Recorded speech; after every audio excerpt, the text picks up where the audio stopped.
ನಮ್ಮ ಮೆಟ್ರೋ ಪ್ರಯಾಣ ದರ 5% ಹೆಚ್ಚಳ.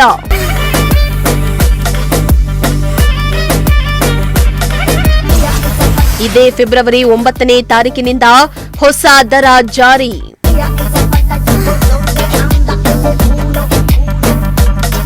ಒಂದು ವರ್ಷದ ಹಿಂದಷ್ಟೇ ನಮ್ಮ ಮೆಟ್ರೋ ಪ್ರಯಾಣ ದರವನ್ನ 71.5% ಹೆಚ್ಚಳ ಮಾಡಿ ನಾಗರಿಕರಿಗೆ ದುಬಾರಿ ಹೊರೆ ಹೊರಿಸಿದ್ದ ಬಿಎಂಆರ್ಸಿಎಲ್ ಮತ್ತೆ 5% ಹೆಚ್ಚಳ ಮಾಡಲು ನಿರ್ಧರಿಸಿದೆ.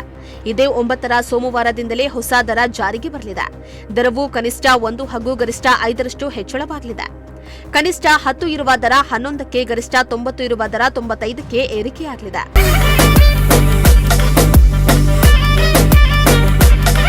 ಇನ್ನು ಬಿಎಂಆರ್ಸಿಎಲ್ ಪ್ರತಿ ವರ್ಷ 5% ಪ್ರಯಾಣ ದರ ಹೆಚ್ಚಳ ಮಾಡಬಹುದು ಎಂದು ದರ ನಿಗದಿ ಸಮಿತಿ 2025ರಲ್ಲಿ ಶಿಫಾರಸು ಮಾಡಿತ್ತು.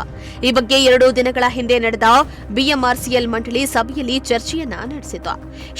5% ಏರಿಸಲು ಅನುಮೋದನೆ ನೀಡುವಂತೆ ರಾಜ್ಯ ಸರ್ಕಾರಕ್ಕೆ ಪ್ರಸ್ತಾವನೆಯನ್ನ ಸಲ್ಲಿಸಿತು. ಸರ್ಕಾರವು ಸೋಮವಾರ ಅನುಮೋದನೆಯನ್ನ ನೀಡಿದೆ.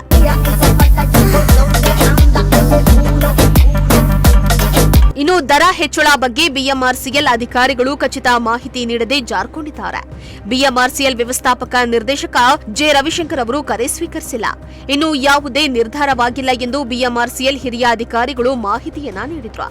ರಾಜ್ಯ ಸರ್ಕಾರಕ್ಕೆ ಅನುಮೋದನೆ ಕಳಿಸಿರುವುದು ಮತ್ತು ಅದಕ್ಕೆ ಅನುಮೋದನೆ ನೀಡಿರುವುದನ್ನು ಮುಖ್ಯಮಂತ್ರಿಯವರ ಸಚಿವಾಲಯದ ಅಧಿಕಾರಿಗಳು ಖಚಿತಪಡಿಸಿದ್ದಾರೆ.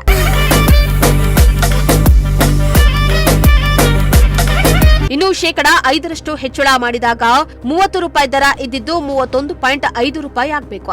ಆದರೆ ಚಿಲ್ಲರೆಗೆ ಸಮಸ್ಯೆಯಾಗಬಾರದು ಎಂದು ಪೈಸೆ ಇರೋದನ್ನ ರೌಂಡ್ ಫಿಗರ್ ನಿಗದಿ ಮಾಡಲಾಗುತ್ತೆ. ಹಾಗಾಗಿ ₹32 ನೀಡಬೇಕಾಗುತ್ತೆ. 51.55ರಷ್ಟು ಹೆಚ್ಚಳ ಮಾಡುವಂತೆ ದರ ನಿಗದಿ ಸಮಿತಿ ಕಳೆದ ವರ್ಷ ಶಿಫಾರಸು ಮಾಡಿತ್ತು.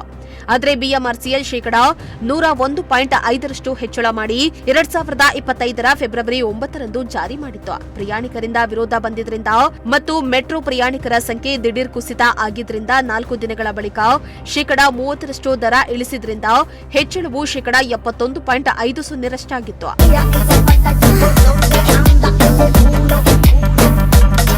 ಇನ್ನು ಇಂಧನ ವೆಚ್ಚ, ಸಿಬ್ಬಂದಿ ವೆಚ್ಚ, ನಿರ್ವಹಣೆ ವೆಚ್ಚ, ಇತರೆ ವೆಚ್ಚಗಳನ್ನು ಹಿಂದಿನ ವರ್ಷಕ್ಕೆ ಹೋಲಿಸಿದರೆ ಎಷ್ಟು ಹೆಚ್ಚಾಗಿದೆ ಎಂಬುದನ್ನು ಲೆಕ್ಕಾಚಾರ ಮಾಡಿ ಅದರ ಸರಾಸರಿಯಂತೆ ಪ್ರಯಾಣ ದರ ಹೆಚ್ಚಿಸಬೇಕು. ಇಲ್ಲವೇ ವಾರ್ಷಿಕ 5% ಹೆಚ್ಚಳ ಮಾಡಬೇಕು.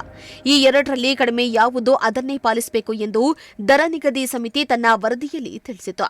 ಈ ಶಿಫಾರಸನ್ನ ಮಾತ್ರ ಪಾಲಿಸಲು ಬಿಎಂಆರ್ಸಿಎಲ್ ಮುಂದಾಗಿದೆ ಎಂದು ನಮ್ಮ ಮೆಟ್ರೋ ಹೇಳಲಾಗ್ತಾ ಇದೆ ಎನ್ನಲಾಗ್ತಾ ಇದೆ. Bureau report, Prajashakti TV.